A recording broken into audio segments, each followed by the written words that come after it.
গত সপ্তাহে শুরু হওয়া দাবানলে পুড়ছে তুরস্ক। এরই মধ্যে মারা গেছে 2 জন। তুরস্কের সিজমে উপকূলের পাহাড়ের সব গাছপালা পুড়ে গেছে। এরই মধ্যে প্রায় 50,000 মানুষকে সরিয়ে নিয়েছে প্রশাসন। দক্ষিণাঞ্চলের আনাতোলিয়া ও ইস্তানবুলের উপকণ্ঠেও নতুন নতুন এলাকায় ছড়িয়ে পড়ছে দাবানল। আগুন নিয়ন্ত্রণে আনার চেষ্টা চলছে, তবুও পরিস্থিতি দ্রুত খারাপ হচ্ছে।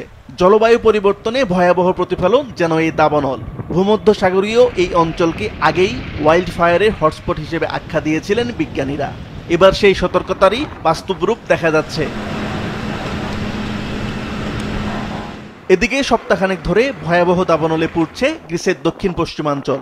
নতুন করে দাবানল ছড়িয়ে পড়েছে ইয়েরাপেত্রা শহরের আশেপাশে। আগুন নেভাতে স্থানীয় সময় বৃহস্পতিবার সকাল থেকেই কাজ করছে দমকল কর্মীরা। নামানো হয়েছে হেলিকপ্টার।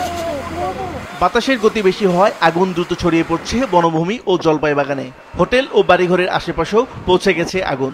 200-রও বেশি ফায়ার ফাইটার, 46টি ইউনিট ও একাধিক হেলিকপ্টার আগুন নেভানোর কাজে নিয়োজিত।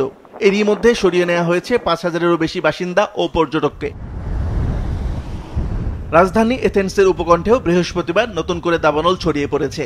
3টি আবাসিক এলাকা থেকে জরুরি ভিত্তিতে সরিয়ে নেওয়া হয়েছে বাসিন্দাদের। বিমান ও সমুদ্র বন্দরের কাছাকাছি আগুন ছড়ানোয় নতুন করে আতঙ্ক দেখা দিয়েছে।